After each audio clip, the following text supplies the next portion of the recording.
പരിശുദ്ധ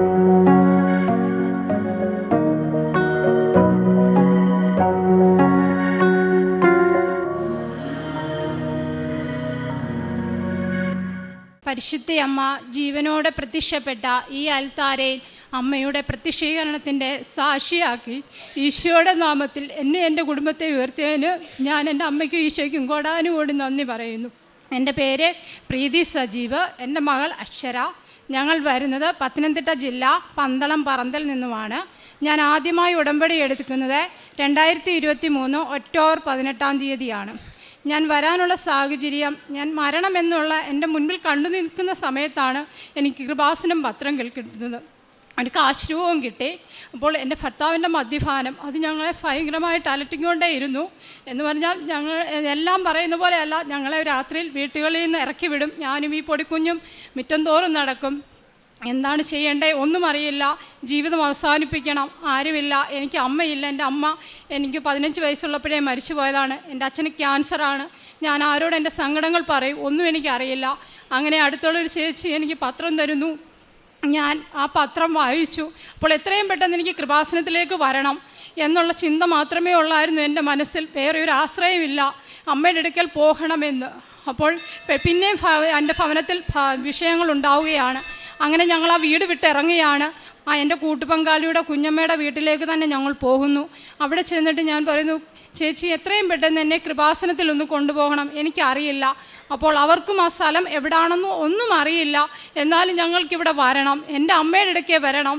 അപ്പോൾ ഞങ്ങൾ അങ്ങനെ ഒരു വെള്ളിയാഴ്ചയാണ് എൻ്റെ ഭവനത്തിൽ ഞാൻ ആ വീട് വിട്ട് ഇറങ്ങിപ്പോകുന്നത്. ശനിയാഴ്ച രാത്രി 7 മണിയാകുമ്പോൾ ഞങ്ങൾ ആ പത്തനംതിട്ടയിൽ നിന്ന് ഇവിടോട്ട് വരികയാണ്. ഞങ്ങൾക്കറിയില്ല, 4-5 പേരുടെ. ഞങ്ങളുടെ കയ്യിൽ സാമ്പത്തികങ്ങളില്ല. ഞാൻ പറഞ്ഞു ഓട്ടോയിലാണ് വരുന്നത്, അവർക്ക് ഡീസൽ അടിക്കാൻ ഞാൻ പൈസ കൊടുക്കാം. അങ്ങനെ 500 രൂപ കൊടുത്തു ഡീസൽ അടിച്ചു. ഞങ്ങൾ ചോദിച്ചിവിടെ വന്നു. ഞങ്ങൾ വന്നപ്പോൾ സമയം ഒരു 9:30 ഇവിടെ ആരുമില്ല. പുറത്തൊരു ചേട്ടൻ ഇരിപ്പുണ്ട്. അപ്പം ഞങ്ങൾ ചേട്ടനോട് ചോദിച്ചപ്പോൾ പറഞ്ഞു, ഇല്ല, അകത്തോട്ട് ഇനിയും കയറാൻ പറ്റില്ല എന്ന് പറഞ്ഞു. അപ്പോഴും ഞാൻ ഫ്രണ്ടിൽ പ്രാർത്ഥിച്ചു. അവർ പറഞ്ഞു, അവിടെ നിന്ന് പ്രാർത്ഥിക്കും നിങ്ങൾ എന്ന് പറഞ്ഞു.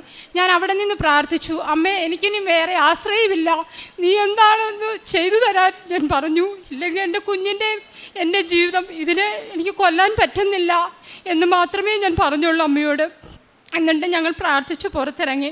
അപ്പോൾ ആ ചേട്ടൻ പറഞ്ഞു, നിങ്ങളിവിടെ അടുത്ത് റൂം എടുക്കുക എന്ന് പറഞ്ഞു. 700 രൂപയാവും. അപ്പോൾ ഞങ്ങൾ 700 പോയിട്ട് ഞങ്ങളുടെ കയ്യിൽ ഫുഡ് കഴിക്കാനുള്ള പൈസ 6-7 പേരാണ് വന്നത്. ഇവർക്ക് എല്ലാവർക്കും കൂടെ ഫുഡ് കഴിക്കാനുള്ള പൈസ ഞങ്ങൾക്ക് തികയില്ല. അങ്ങനെ ഞങ്ങൾ ആ പൈസയ്ക്ക് പോയി അപ്പുറം പോയി ഫുഡ് കഴിച്ചിട്ട് തിരിച്ചു വന്നിട്ട് ഞാൻ ചേച്ചിയോട് പറഞ്ഞു, ചേച്ചി എന്തിന് നമ്മൾ റൂം എടുക്കണം? അങ്ങനെ ഞങ്ങൾ ഓപ്പോസിറ്റ് നോക്കിയപ്പോൾ ഒരു കടയിൽ ആ ഫ്രണ്ടിൽ 2 കസാര കിടക്കുന്നു. ഞങ്ങളവിടെ പോയി ഇരുന്നു. ഈ കൂടെ വന്നവരെല്ലാം അവിടെ കിടന്നുറങ്ങി. ഞാൻ ആ കസാരയെ നോക്കി, അമ്മയെ മാത്രം നോക്കി നേരം അങ്ങനെ വെളുപ്പിച്ചു. അങ്ങനെ 4:30 ഇവിടെ തുറക്കാൻ തുടങ്ങി. അങ്ങനെ ഞങ്ങൾ 5 മണിയായപ്പോൾ അകത്ത് കയറി അവിടെ നിന്ന് പ്രാർത്ഥിച്ചു. എനിക്ക് ഒന്നുമേ അറിയില്ല. ഇവിടെ പ്രാർത്ഥനകൾ നടക്കുന്നു, എല്ലാം നടക്കുന്നു. അപ്പോൾ ഉടമ്പടി എടുക്കണം എന്നൊരു ഇതുണ്ട്. അപ്പോൾ ചോദിച്ചു നോക്കിയപ്പോൾ അങ്ങനെ ഉടമ്പടിക്ക് 2 മണിക്കൂർ ക്ലാസ് ഉണ്ട്, അതിനിരിക്കണം. ഈ കുഞ്ഞുങ്ങളൊക്കെ തലേന്ന് വന്നതാണ്, ഇവർ ആഹാരങ്ങൾ കഴിച്ചിട്ടില്ല, ആരും കുളിച്ചിട്ടും ഒന്നുമില്ല. ഞാൻ പിന്നെ ക്യൂ നിന്നു ടോക്കൺ എടുക്കാൻ വേണ്ടി. അപ്പോൾ എടുക്കാൻ തുടങ്ങിയപ്പോഴാണ് ചേച്ചി വന്നിട്ട് പറഞ്ഞു, താമസമാണ്, നമുക്ക് വേറൊരു ദിവസം വരാം എന്ന് പറഞ്ഞു. ഞാൻ ആ ക്യൂവിൽ നിന്നും എല്ലാവരും കൂടെ 7:30 ആയപ്പോൾ ഞങ്ങൾ ഇവിടുന്ന് പോയി തിരിച്ച് ഞാൻ ചെല്ലുന്നു. പിറ്റേന്ന് എൻ്റെ കൂട്ടുപങ്കാളി ഞങ്ങളെ തിരിച്ച് വിളിക്കുകയാണ്, നിങ്ങൾ തിരിച്ച് വീട്ടിലേക്ക് വരണം എന്ന് പറഞ്ഞു. അപ്പോഴും ഞാൻ അമ്മയോട് പറഞ്ഞു, അമ്മ ഇത് നല്ലതാണെങ്കിൽ മാത്രമേ ഞങ്ങളെ തിരിച്ചങ്ങോട്ട് കൊണ്ടുപോകാമെന്ന് പറഞ്ഞു. അങ്ങനെ ഞങ്ങൾ തിരിച്ച് ആ 3ാമത്തെ ദിവസം ഞങ്ങളുടെ ഭവനത്തിലേക്ക് ചെല്ലുന്നു. എന്നിട്ടും പ്രശ്നങ്ങൾ കൂടുകയാണ്, വഴക്കുകൾ, ബഹളം, എപ്പോഴും ഒരു ശമനമില്ല.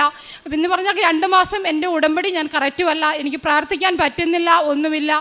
പ്രേക്ഷിത വേല ഞാൻ അവിടെ പള്ളിയുടെ അകത്ത് കുരിശുമുട്ടിലാണ് ഞാൻ പത്രങ്ങൾ കൊണ്ടുവെക്കുന്നതും. എന്താണ് ഇതൊന്നും എനിക്കറിയില്ല. എപ്പോഴും കൂട്ടുപങ്കാളിയുടെ വിഷയങ്ങൾ കൂടിക്കൊണ്ടേ ഇരിക്കുന്നു. അങ്ങനെ ഞാൻ കൂട്ടുപങ്കാളിയോട് ചെന്നു. അവിടെ വന്ന കാര്യമല്ല എൻ്റെ കൂട്ടുപങ്കാളിയോട് പറഞ്ഞു, എനിക്ക് കൃപാസനത്തിലേക്ക് വരണം, ഞങ്ങൾ കൃപാസനത്തിൽ പോയി എനിക്ക് ഉടമ്പടി എടുക്കണം. അപ്പോൾ പുള്ളി പറഞ്ഞു, നിങ്ങൾ പോയിട്ട് വാ എന്ന് പറഞ്ഞു. അങ്ങനെ ഞാൻ എൻ്റെ കയ്യിൽ കിടന്ന മോതിരം കൊണ്ട് പണയം വെച്ചിട്ടാണ് ഈ ഒക്ടോബർ 18 ഞാനിവിടെ വന്ന് ഉടമ്പടി എടുക്കുന്നത്. വരുമ്പോൾ എനിക്ക് എൻ്റെ അമ്മ മാതാവിനെയാണ് എനിക്ക് കയ്യിൽ കിട്ടിയത്. അപ്പോൾ കൂടെ നിന്നവർ ഞാൻ കരഞ്ഞു, ഒത്തിരി കരഞ്ഞു. അപ്പോൾ കൂടെ നിന്നവർ ചോദിച്ചു, നീ എന്തിനു കരയണം, നിനക്ക് അമ്മയല്ലേ കിട്ടിയേ, ഇനിയല്ല അമ്മ നോക്കിക്കോളും എന്ന് പറഞ്ഞു. ഞാൻ ഉടമ്പടി എടുത്തു പോയി. എല്ലാം കറക്റ്റായിട്ട് പാലിച്ചുകൊണ്ടേയിരുന്നു. പുള്ളിക്ക് വെള്ളത്തിലും ഇതിലും എല്ലാം ഞാൻ ഉപ്പിട്ട് കൊടുത്തു, പ്രാർത്ഥിച്ചു. അങ്ങനെ എന്നാലും മദ്യപാനത്തിൻ്റെ ഒരു കുറവും അവിടെ കാണുന്നൊന്നുമില്ല, പ്രശ്നങ്ങൾ. അപ്പോഴും ഞാൻ അമ്മയോട് പറയും, എന്താണമ്മേ ഈ കുഞ്ഞിനെ കൊണ്ട് ഞാൻ രാത്രിയിൽ അത് മഴയത്തും എല്ലാം, ഈ കുഞ്ഞിനാണ് ശ്വാസം മുട്ടൽ, ഇതെല്ലാം ഉണ്ട്, എന്താണ് ചെയ്യേണ്ടത് ഇതൊന്നും അറിയില്ല. അങ്ങനെ പിന്നെയും പ്രാർത്ഥിച്ചു. അങ്ങനെ പുള്ളിക്കൊരു അസുഖം വരുന്നു, അങ്ങനെ ഹോസ്പിറ്റലിലായ ഡോക്ടർ പറയുന്നു ഇനിയും മദ്യപിക്കരുത് എന്ന് പറയാം. അങ്ങനെ ഞങ്ങൾക്ക് അതിനൊരു സമാധാനം ഞങ്ങൾ കിട്ടി. അങ്ങനെ കിട്ടിക്കഴിയുമ്പോഴാണ് ഞങ്ങൾ 5 വർഷത്തിന് മുമ്പേ ഭവനത്തിന് വേണ്ടി മുനിസിപ്പാലിറ്റിയിൽ അപേക്ഷ കൊടുത്തായിരുന്നു.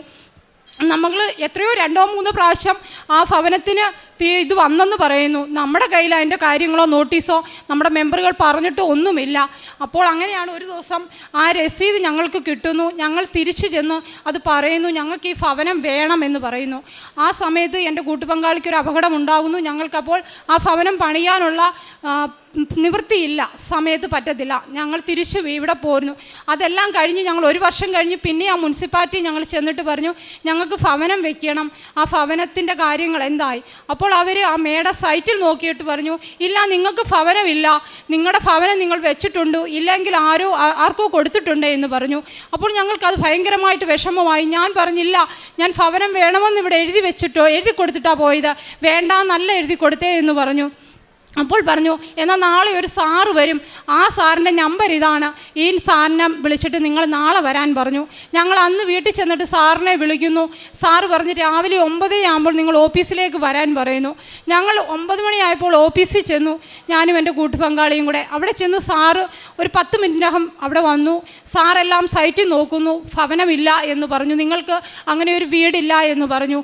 ഞാൻ പെട്ടെന്ന് കാശ് രൂപം എൻ്റെ കയ്യിൽ നിന്നും എടുത്തു, പുറമോട്ട് തിരിഞ്ഞു നിന്നു. ഞാൻ വിശ്വാസപ്രമാണം ചൊല്ലി തീരുന്നതിന് മുമ്പേ സാർ പറഞ്ഞു, നിങ്ങളുടെ ഭവനം നിങ്ങളുടെ സൈറ്റിലുണ്ട് എന്ന് പറഞ്ഞു. പെട്ടെന്ന് ആ സൈറ്റിൻ്റെ ആ നമ്പർ എഴുതി പെട്ടെന്ന് ഇട്ടു. അപ്പോൾ ഞാൻ തിരിഞ്ഞു നോക്കുകയും സാറിൻ്റെ ചാവിയിൽ കിടക്കുന്നു അമ്മയുടെ കാശ് രൂപം. അപ്പോൾ എനിക്ക് പൂർണ്ണമായി വിശ്വാസമായി അത് എൻ്റെ അമ്മ ഈശോയും തന്ന ഭവനമാണ് എന്ന്. പിന്നെയുള്ള കാര്യങ്ങളെല്ലാം പെട്ടെന്നായിരുന്നു. ഞങ്ങൾക്ക് വന്ന് ഓവർസീറെ സാർമാരെല്ലാം വരുന്നു. നമുക്കൊരു ഭവനം പഞ്ചായത്തിൽ നിന്ന് കിട്ടുമ്പോൾ 600 സ്ക്വയർ ഫീറ്റൊക്കെ ആവും. നമ്മുടെ ഭവനത്തിൻ്റെ സ്ക്വയർ ഫീറ്റ് കൂടുതലാണ്. അപ്പോൾ അവർ വന്ന് പറയുന്നു, സാരമില്ല, ഞാൻ അളന്നിട്ട് പോയതാണെന്ന് അവരോട് പറഞ്ഞാൽ മതി, ഞങ്ങളെല്ലാം എഴുതി വിട്ടേക്കാം. അങ്ങനെയെല്ലാം പെട്ടെന്ന് നമ്മുടെ ഭവനത്തിൻ്റെ സാമ്പത്തികങ്ങളെല്ലാം നമുക്ക് വന്നുകൊണ്ടിരിക്കുമായിരുന്നു. ഒരു കുഴപ്പമില്ല. പെട്ടെന്ന് വീടിൻ്റെ ഭവനം വാർപ്പ് എല്ലാം കഴിഞ്ഞു. അങ്ങനെ ജപമാല റാലിക്ക് ഞാൻ വരുമ്പോൾ ആദ്യത്തെ ഭവനത്തിൻ്റെ വാർപ്പ് കഴിഞ്ഞിട്ടാണ് 2024 ഞാൻ ഇവിടെ വരുന്നത്. അപ്പോഴും എൻ്റെ ആഗ്രഹമാണ്, ഞാൻ ഹിന്ദുവാണ്, ഹിന്ദു ആചാരപ്രകാരം എൻ്റെ ഭവനത്തിൽ ഞാൻ ഒന്നും ചെയ്തിട്ടില്ല. എൻ്റെ ഭവനത്തിൽ പിന്നെ എനിക്ക് വലിയൊരു ഇതായിരുന്നു, ഏതെങ്കിലും ഒരു ഭവനത്തിൽ ഒരു അച്ഛൻ വന്ന് എൻ്റെ കല്ല് വെഞ്ചരിക്കണമെന്നാണ്. അപ്പോൾ ഹിന്ദു ആയതുകൊണ്ട് വരത്തില്ല എന്ന് ഞങ്ങൾക്കറിയാം. എന്നാൽ പോലും ഞാൻ അടുത്ത പള്ളിയിൽ ചെന്ന് അച്ഛനോട് ചോദിച്ചു. അച്ഛൻ പറഞ്ഞു, മകളെ നീ കല്ല് കൊണ്ടുപോവാ, നിനക്ക് ഞാൻ വെഞ്ചരിച്ച് തരാമെന്ന് പറഞ്ഞു. ആ കല്ല് വെഞ്ചരിച്ച് എനിക്ക് തന്നു. ഞാൻ ആ കല്ല് കൊണ്ടുവന്നിട്ടു. അമ്മയെ ഞാൻ 4 മൂലയ്ക്കും പ്രതിഷ്ഠിച്ച് വെച്ചു. കട്ടള വെച്ചപ്പോൾ ജപമാലയും അമ്മ മാതാവിനെയും ഞാൻ വെച്ചു. അങ്ങനെ ആദ്യത്തെ ഒന്നാമത്തെ നിലയുടെ എല്ലാം പൂർത്തീകരിച്ചു, എല്ലാം കഴിഞ്ഞു. പിന്നെ ഞാൻ 2ാമത്തെ നിലയുടെ മുകളിൽ ചെന്നിട്ട് ഞാൻ ഉപ്പിട്ട് പ്രാർത്ഥിച്ചു. അമ്മേ, മനുഷ്യരാണ്, ആഗ്രഹങ്ങളുണ്ട്, എന്നാലും എനിക്ക് ഒരു മുറിയും കൂടി ഈ മുകളിൽ തരണേ എന്ന് ഞാൻ പറഞ്ഞു. എന്നാൽ പിറ്റേ മാസം എൻ്റെ 2 നില ഭവനവും പണിയാൻ തുടങ്ങി. എത്രയും പെട്ടെന്ന് ഞാൻ ഒരു നിയോഗം എൻ്റെ അമ്മയോട് ഞാൻ പറഞ്ഞുള്ളൂ, എനിക്ക് ഒരു മുറിയുള്ള ഭവനം എൻ്റെ അമ്മ തരണേ എന്ന്. എന്നാന്ന് പറഞ്ഞ് ഞങ്ങൾ വയലിലാണ് താമസിക്കുന്നത്. മഴ വന്നാൽ വെള്ളം കയറും, എൻ്റെ കുഞ്ഞിന് ശ്വാസം മുട്ടൽ, ആകപ്പാടെ വിഷയങ്ങൾ. അതുകൊണ്ട് ഒരു മുറിയുടെ ഒരു ഭവനം എൻ്റെ അമ്മ എനിക്ക് തരണേ എന്ന് പറഞ്ഞു. അമ്മ എനിക്കിപ്പോൾ തന്നിരിക്കുന്നത് 4 റൂമുള്ള 2 നില ഭവനമാണ്. അതെല്ലാം പൂർത്തീകരിച്ചു നടക്കുന്നു. ഈ മാസം 29-ാം തീയതിയാണ് എൻ്റെ ഭവനത്തിൻ്റെ വെഞ്ചരിപ്പ് നടക്കുന്നത്. അതുപോലെ എൻ്റെ വലിയ ആഗ്രഹമാണ് എൻ്റെ ഭവനം ഒരച്ഛൻ വന്ന് വെഞ്ചരിക്കണമെന്ന്. അങ്ങനെ ഞാൻ ഈ ഓശാന ഞായറയ്ക്ക് ആ പള്ളിയിൽ ഞാൻ ചെല്ലുമ്പോൾ അവിടെ അച്ഛൻ എന്നോട് ഈശോ പറയുന്നു, നീ ഇവിടെ ചോദ്യരെ എന്ന്. ഞാനും എൻ്റെ കൂട്ടുകാരിയും കൂടെയാണ്. അപ്പോൾ അടുത്തിരുന്ന ചേച്ചിയോട് ഞാൻ ചോദിച്ചു, ചേച്ചി ഈ അച്ഛനോട് ചോദിച്ചാൽ എൻ്റെ വീട്ടിലേക്ക് വരുമോ എന്ന് ചോദിച്ചപ്പോൾ ആ ചേച്ചി പറഞ്ഞു, മോളെ അച്ഛനോട് എന്തായാലും ചോദിച്ചു നോക്ക്, ഹിന്ദുവാണെന്ന് നീ പറയണം എന്ന് പറഞ്ഞു. അങ്ങനെ അച്ഛൻ പ്രാർത്ഥനയെല്ലാം കഴിഞ്ഞ് പുറത്തേക്ക് വന്നു. ഞാനും എൻ്റെ കൂട്ടുകാരിയും കൂടെ ചെന്ന് ചോദിച്ചു. ഞാൻ പെട്ടെന്ന് അച്ഛനോട് ചോദിച്ചു, അച്ഛാ ഇതുപോലെ എൻ്റെ ഭവനത്തിൻ്റെ പാലുകാച്ചിന് ഒരു ഡേറ്റ് എങ്ങനെയാണ് ഞാൻ ചോദിച്ചത്. അപ്പോൾ അച്ഛൻ എന്നോട് പെട്ടെന്ന് ചോദിക്കുകയാണ്, ഞാൻ വരണോ നിൻ്റെ ഭവനത്തിലേക്ക് എന്ന്. അപ്പോൾ ഞാൻ പെട്ടെന്ന് എന്താണ് പറയേണ്ടതെന്നൊന്നും എനിക്കറിയത്തില്ല. എൻ്റെ ഈശോ ഇറങ്ങി വന്ന് ചോദിച്ചതാണെന്ന് ഞാൻ പൂർണ്ണമായി ഇപ്പോൾ വിശ്വസിക്കുന്നു. അത് കഴിഞ്ഞ് അച്ഛൻ പറഞ്ഞു, ഇപ്പോൾ എനിക്ക് തിരക്കാണ്, എൻ്റെ നമ്പർ കൊണ്ടുപോകാൻ പറഞ്ഞു. അങ്ങനെ അച്ഛൻ പിറ്റേന്ന് എന്നെ തിരിച്ചു വിളിക്കുന്നു. എനിക്കത് ഭയങ്കര സന്തോഷമായി. തിരിച്ചു വിളിച്ചിട്ട് പറഞ്ഞു, മകളെ നീ ഒരു ഡേറ്റ് എടുക്കുക, ആ ഡേറ്റിൽ എനിക്ക് വരാൻ പറ്റുമെങ്കിൽ നിൻ്റെ ഭവനം ഞാൻ വെഞ്ചരിച്ച് തരാം, അല്ലെങ്കിൽ അത് കഴിഞ്ഞ് നിൻ്റെ ഭവനം ഞാൻ വെഞ്ചരിച്ച് തരുമെന്ന് പറഞ്ഞു. അതും എൻ്റെ അമ്മ ഈശോ ഇടപെട്ടതാണെന്ന് ഞാൻ പൂർണ്ണമായി വിശ്വസിക്കുന്നുണ്ട്. അതുപോലെ എൻ്റെ ഭവനത്തിൻ്റെ എനിക്ക് കിണർ എല്ലാവരും പറഞ്ഞു അവിടെ വെള്ളം കാണത്തില്ല, ഭയങ്കര താഴ്ച വരും. അപ്പോഴും ഞാൻ അമ്മയോട് ഒന്നേ പറഞ്ഞിട്ടു, അമ്മയുടെ ഡേറ്റാണ് 7 എന്ന് പറയുന്നത്, ആ 7 എന്നുള്ള ഡേറ്റ് ആ തൊടിയിൽ തന്നെ എനിക്ക് വെള്ളം കാണിച്ചു തരണമെന്ന് പറഞ്ഞു. അന്ന് 7ാമത്തെ തൊടി വെട്ടുകയാണ്. ഞാൻ ഉപവാസമാണ്, മുട്ടുമേൽ നിന്ന് വെളുപ്പിനെ പ്രാർത്ഥിച്ചു നിന്ന്, അമ്മ ഇന്ന് എനിക്ക് 7ാമത്തെ തൊടി അവർ വെട്ടുകയാണ്, ഇന്ന് എനിക്ക് വെള്ളം കാണണമേ എന്ന് പറഞ്ഞു. 9:30 ആകുമ്പോൾ എൻ്റെ കൂട്ടുപങ്കാളി വിളിച്ച് പറയുകയാണ്, കിണറ്റിൽ വെള്ളം കണ്ടു, അതിനി അവർക്ക് വെട്ടാൻ പോലും പറ്റുന്നില്ല, അത്ര വെള്ളമാണ് എന്ന്. 8ാമത്തെ തൊടിയിൽ അവർ കിണർ വെട്ടി തീർത്തു കഴിഞ്ഞു. അതേപോലെ എൻ്റെ ഒരു ആഗ്രഹമായിരുന്നു, എൻ്റെ മുറ്റത്ത് ഇൻ്റർലോക്ക് ഇടണമെന്ന് എനിക്ക് വലിയ ആഗ്രഹം. അപ്പോൾ ഓരോരുത്തരും വന്ന് ഓരോ റേറ്റുകളാണ് പറയുന്നത്, 54,000-56,000 രൂപയൊക്കെ. അപ്പോൾ അത്രയും സാമ്പത്തികം നമ്മുടെ കയ്യിൽ മുന്നോട്ട് പോകാനില്ല. അപ്പോൾ ഞങ്ങളോട് തന്നെ ഇങ്ങോട്ട് വന്ന് പറയുന്നു, എടാ നിനക്ക് ഞങ്ങൾ ചെയ്തു തരാം എന്ന് പറഞ്ഞു. അങ്ങനെ ആ ഭവനത്തിൻ്റെ ഇൻ്റർലോക്കും അവിടെ ഇട്ടു, എല്ലാം ഭംഗിയാക്കി. അമ്മ എന്താണോ എങ്ങനെയാണോ ചെയ്തു തരേണ്ടത്, എൻ്റെ ടൈല് പോലും ഇതേപോലെ തന്നെയുള്ള ടൈലുകളാണ്, ഓരോ കാര്യങ്ങളും അമ്മ അതേ രീതിയാണ് എനിക്ക് ചെയ്തു തന്നിരുന്നത്. ഓരോരുത്തരും ആ ഭവനം കാണുമ്പോൾ ചോദിക്കുന്നുണ്ട്, ഇത് ആരുടെ പ്ലാനിലാണ് നിങ്ങളിത് പണിഞ്ഞതെന്ന്. ഞാൻ പറയുന്നു, ജീവനുള്ള ഒരു അമ്മയും ഈശോയും തന്ന ഭവനമാണ് ഇത് ഞങ്ങളുടെ ഭവനമല്ല, ഇത് അമ്മ ഈശോയും തന്ന ദാനമാണ് ഞങ്ങൾക്ക് എന്ന് ഞാൻ ഉറക്കെ പറയുന്നുണ്ട്. അതേപോലെ എൻ്റെ കുഞ്ഞിൻ്റെ ശ്വാസം മുട്ടൽ, 1.5 വയസ്സ് തൊട്ട് ഇവർക്ക് ശ്വാസം മുട്ടലാണ് എന്ന് പറഞ്ഞാൽ തണുത്ത സാധനങ്ങൾ, പൊടി, ഈ പുതിയ തുണികളുടെ ഇതൊന്നും അടിക്കാൻ പറ്റില്ല. എല്ലാ കുഞ്ഞുങ്ങളും സ്കൂളിൽ പോകുമ്പോൾ എല്ലാവരും കുളിച്ചൊരുങ്ങി പോകുമ്പോൾ എൻ്റെ കുഞ്ഞ് കുളിക്കാൻ പറ്റില്ല, തുമ്മലെന്ന് പറഞ്ഞാൽ നമ്മളൊരു തുണി എടുത്ത് കൊടുക്കണം. അവിടെ മൂക്കിൽ നിന്ന് ഇങ്ങനെ പിഴിഞ്ഞ് കണ്ണ് രണ്ടും ചൊറിഞ്ഞ് അവൾക്കൊന്ന് കഴിക്കാനോ ആകെപ്പാട് ഞാൻ കണ്ട് വിഷമിച്ചിട്ടുണ്ട്. അമ്മയോട് ഞാൻ അത് നിയോഗം വെച്ചു, അമ്മേ ഞാൻ ഈ കുഞ്ഞിൻ്റെ ഈ അസുഖം മാറ്റി, ഈ ശ്വാസമുട്ടൽ, ഈ ആസ്മ നീ മാറ്റി തരണമേ എന്ന് ഞാൻ അമ്മയ്ക്ക് നിയോഗം വെച്ച് പ്രാർത്ഥിച്ചുകൊണ്ടേയിരുന്നു. അങ്ങനെ ഇരിക്കുമ്പോഴാണ് നമ്മുടെ ഈ വർഷത്തെ അഖണ്ഡ ജപമാല റാലിക്കും 2025 ഞാൻ വരുമ്പോഴും അവൾക്ക് തീരെ വയ്യ. അപ്പോൾ എനിക്കാണെങ്കിൽ റാലിക്ക് വരണം, ഞങ്ങൾ കൂടെ ഒരു 10-16 പേര് ഒന്നിച്ച് വണ്ടി വിളിച്ച് വരികയാണ്.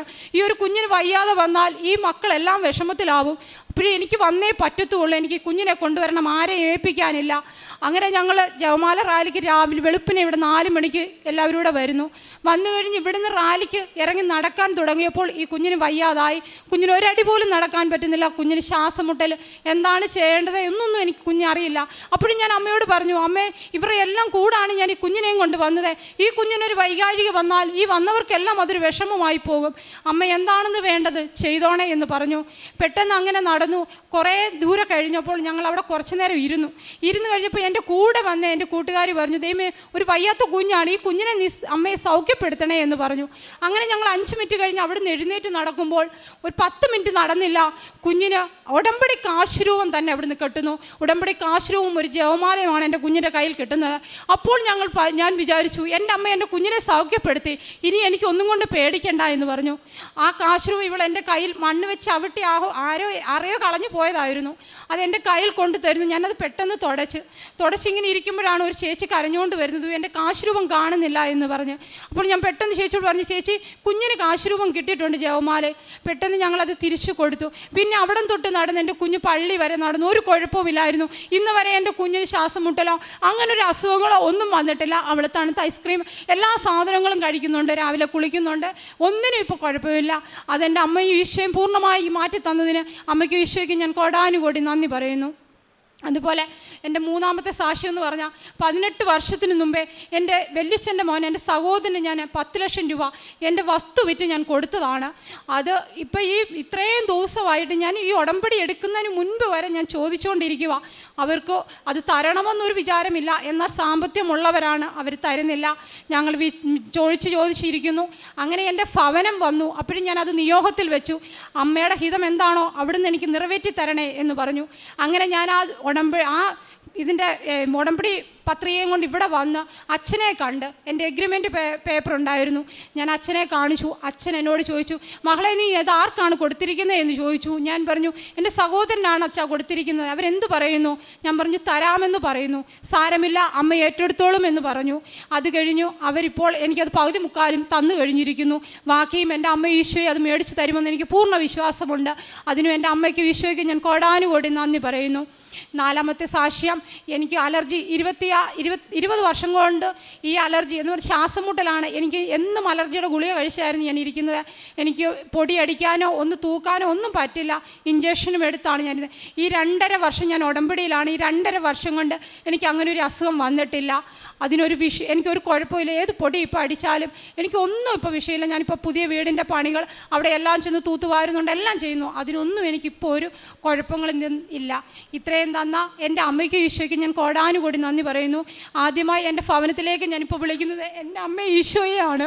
എൻ്റെ 29-ാം തീയതി എൻ്റെ വീടിൻ്റെ പാലുകാച്ചാണ്. ഇത് കഴിഞ്ഞ് ഞാൻ ആരെ വിളിക്കുകയുള്ളൂ എന്ന് പറഞ്ഞിട്ടുണ്ട്.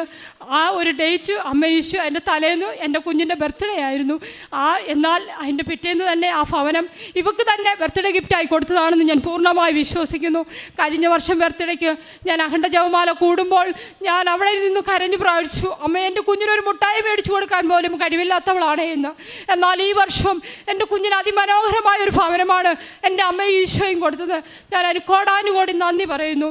അതുപോലെ തന്നെ പ്രേക്ഷിത വേല ഞാൻ ചെയ്യുന്നത്, പത്രങ്ങൾ ഇവിടുന്ന് മേടിച്ചുകൊണ്ട് പോയി ഈ വിശുദ്ധ തൈലം കുരിശ് വരച്ച് വിശുദ്ധ തൈലം വിശ്വാസ പ്രമാണം ചൊല്ലി കുരിശും വരച്ചാണ് ഞാൻ എല്ലാവർക്കും കൊടുക്കുന്നത്. എൻ്റെ സാക്ഷ്യങ്ങൾ പറഞ്ഞാണ് കൊടുക്കുന്നത്. അവരോട് ഞാൻ പറയും, ജീവനുള്ള ഒരു അമ്മ ഈശോയുണ്ട്, നിങ്ങൾ അവിടേക്ക് ചെല്ല്, നിങ്ങളുടെ കാര്യങ്ങൾ അമ്മ ഈശോയും നോക്കിക്കോളും എന്ന് പറയും. അങ്ങനെ ഞാൻ ഒരു ദിവസം ഒരിടത്ത് ചെന്നപ്പോൾ അവിടെ ഉള്ളവരെല്ലാം കൂടെ എന്നെ കൂടി വളഞ്ഞിട്ട് എന്നോട് ചോദിച്ചു, നിനക്ക് ഈ പത്രം മേടിച്ചാൽ അതിനകത്ത് നിന്ന് വെളിച്ചെണ്ണ കിട്ടുമോ എന്ന് ചോദിച്ചു. ഓട്ടോക്കാർ മൊത്തം കൂടെ ആയിരുന്നു വളഞ്ഞത്. ഞാൻ നോക്കിയപ്പോൾ എല്ലാവരും നോക്കി ചിരിക്കുന്നു. അപ്പോഴും ഞാൻ അവിടുന്ന് സങ്കടത്തോടെ പോന്നു. അപ്പോഴും എൻ്റെ ഈശോയ്ക്ക് വേണ്ടിയാണ് ഞാൻ നാണം കെട്ടത്. എനിക്ക് സന്തോഷത്തോടെ ഞാൻ തിരിച്ചു പോരുന്നു. അവിടെ അതിൻ്റെ അപ്പുറം ഞാൻ മാറി ആ പത്രങ്ങളെല്ലാം കൊടുത്തു. ഞാൻ കൂടുതൽ കൊടുക്കുന്നത് ബസ് സ്റ്റാൻഡിലാണ്, ഓട്ടോ സ്റ്റാൻഡുകാർക്കും. പിന്നെ വീടുകളിൽ ഞാൻ കയറി ഇറങ്ങി, അതോ ചെറിയ ചെറിയ വീടുകൾ നോക്കിയാണ് ഞങ്ങൾ പോകുന്നത്. ആ വീട്ടുകളിൽ പോയി ഞങ്ങൾ പത്രം കൊടുത്ത് അവരോട് ഞങ്ങൾ കാര്യങ്ങളെല്ലാം പറഞ്ഞ് പ്രാർത്ഥിച്ച് അവർക്ക് വേണ്ട ഉപ്പുകൾ എല്ലാം ഞങ്ങൾ അവിടെ എല്ലാം കൊടുക്കും. പിന്നെ കാരുണ്യ പ്രവൃത്തി ചെയ്യുന്നത്, ഹോസ്പിറ്റലിൽ നേരത്തെ ചോറ് കൊണ്ടുപോകായിരുന്നു. ഇപ്പോൾ ഞങ്ങൾ കൂട്ടായ്മയായിട്ട് അനാഥാലയത്തിൽ ഫുഡുകൾ ഞങ്ങൾ കൊടുക്കുന്നുണ്ട്. പിന്നെ അതേപോലെ തന്നെ ഞങ്ങൾക്കിപ്പോൾ ഒരു വൃത്തസാനം കിട്ടിയിട്ടുണ്ട്. രാവിലെ ഞങ്ങളവിടെ പോയി കാരുണ്യപ്പെടുത്തി അമ്മമാരെ കുളിപ്പിക്കാൻ ഞങ്ങൾക്ക് പറ്റുന്നുണ്ട്. അവിടെ ചെന്ന് ഞങ്ങൾ അമ്മമാരെ കുളിപ്പിക്കും, തുണിയെല്ലാം കഴുകി കൊടുക്കും, അവിടെ എല്ലാം ക്ലീൻ ചെയ്ത് കൊടുക്കും. അമ്മമാർക്കെല്ലാം ഭയങ്കര കാര്യമാണ് ഞങ്ങളെ ഭയങ്കര സന്തോഷം. അത് ഞങ്ങൾക്ക് വലിയൊരു സന്തോഷമാണ്. അങ്ങനെ ഞങ്ങൾ ഭവനങ്ങളിൽ പോയി അവിടെയും പോയി എല്ലാവർക്കും വേണ്ടി ഞങ്ങൾ പ്രാർത്ഥിക്കാറുണ്ട്. അതെല്ലാം അമ്മയുടെ ഈശോയുടെയും കൃപയാണെന്ന് ഞാൻ പൂർണ്ണമായി വിശ്വസിക്കുന്നു. ഞാൻ എന്ത് പ്രാർത്ഥിച്ചാലും എൻ്റെ അമ്മ ഈശോയും എനിക്കത് നടത്തി തരും. എൻ്റെ അമ്മയോട് ഈശോയോട് ഞാൻ ഒരു കാര്യം ഇപ്പോൾ ഞാൻ ഇവിടെ നിന്ന് പറയുകയാണ്. ഞാൻ അമ്മയോട് ഈശോയോട് ഞാൻ പറഞ്ഞു, ഏത് സമയത്താണോ ഏത് ദിവസമാണോ ഞാൻ സാക്ഷ്യം പറയുന്നത്, അത് ഈ അൽസച്ചനായിരിക്കണം എൻ്റെ അടുത്ത് വേണ്ടേന്ന് ഞാൻ പറഞ്ഞു. അതുപോലെ തന്നെ ഈ അൽസച്ചൻ തന്നെ ഇവിടെ വന്ന് നിൽക്കുന്നു. അതിന് ഞാൻ എൻ്റെ അമ്മയോട് ഈശോയോട് ഞാൻ കോടാനുകോടി നന്ദി പറയുന്നു. എല്ലാം നന്നാ. ഇന്ന് അതുപോലെ അച്ഛൻ പറഞ്ഞു, നമ്മുടെ രാവിലത്തെ പ്രാർത്ഥനയ്ക്ക് 7 എന്നുള്ള ഒരു ഡേറ്റ്. അപ്പോഴും ഞാൻ അവിടെ നിന്ന് പ്രാർത്ഥിച്ചു, അമ്മ 7 എന്നുള്ള ഒരു ഡേറ്റ്, അമ്മ എന്നെ നീ സാക്ഷിയാക്കണേ എന്ന് പറഞ്ഞു. അപ്പോൾ ഈ 7-ാം തീയതി തന്നെ അമ്മയുടെ പ്രത്യക്ഷീകരണത്തിൻ്റെ സാക്ഷിയാക്കി അൽത്താരെ കയറി നിൽക്കാൻ എനിക്ക് ഭാഗ്യം ചെയ്തതിന്, എന്നെ അനുഗ്രഹിച്ചതിന് എൻ്റെ അമ്മയോട് ഈശോയോട് എത്ര കോടാനുകോടി നന്ദി പറഞ്ഞാലും അറിയില്ല. ഇതെല്ലാം തന്നത് എൻ്റെ ഈശോയുടെ അമ്മയുടെ ദാനമാണ്. ഞങ്ങൾക്ക് ഒരു മെറിറ്റ് ഒരു യോഗ്യത പോലുമില്ല, വെറും ഭാവിയായ മക്കളാണ് ഞങ്ങൾ. അതും എല്ലാത്തിനും ഇപ്പോഴും എൻ്റെ അമ്മയോട് ഞാൻ ഈശോയോടും കോടാനുകോടി നന്ദി പറഞ്ഞു. എൻ്റെ വാക്കുകൾ ഞാൻ നിർത്തുന്നു. ഇനിയും ഈ മരണം വരെ എൻ്റെ ഉടമ്പടി ജീവിതത്തിൽ തന്നെ ജീവിക്കാനാണ് ഞാൻ പൂർണ്ണമായി ഞാൻ വിശ്വസിച്ചുകൊണ്ട് തന്നെ മുന്നോട്ട് പോകുന്നത്. എൻ്റെ ഈശോയുടെ മകളായി തന്നെ എനിക്ക് മരിക്കണം എന്ന് പറഞ്ഞാൽ ഒരു ക്രിസ്ത്യാനിയായി ആയിക്കൊണ്ട് വേണം എനിക്ക് മരിക്കാൻ എന്നാണ് ഞാൻ ആഗ്രഹിക്കുന്നത്. അതെനിക്ക് എൻ്റെ ഈശോ നിറവേറ്റി തരുമെന്ന് ഞാൻ പൂർണ്ണമായി വിശ്വസിച്ചാണ്. ഞങ്ങളെല്ലാ ദിവസവും പള്ളിയിൽ പോകും. എനിക്ക് പറ്റുന്ന രീതിയിൽ ഞങ്ങൾ ദുഃഖവെള്ളി എല്ലാം അവർ ഹിന്ദുക്കൾ ചെല്ലുന്നത് അവർക്ക് ഭയങ്കര ഇഷ്ടമാണ്. ഞങ്ങളെല്ലാം പള്ളികളിലും എല്ലാവരും ഞങ്ങൾ പോകുന്നുണ്ട്, എല്ലാ പ്രാർത്ഥനയിലും പങ്കെടുക്കുന്നുണ്ട്. അതെല്ലാം അമ്മയുടെ ഈശോയുടെയും കൃപ മാത്രമാണെന്ന് ഞാൻ പൂർണ്ണമായി വിശ്വസിക്കുന്നു. ഒന്നുകൂടെ എൻ്റെ ഈശോയ്ക്കും അമ്മയ്ക്കും ഞാൻ കോടാനുകോടി നന്ദി സമർപ്പിക്കുന്നു.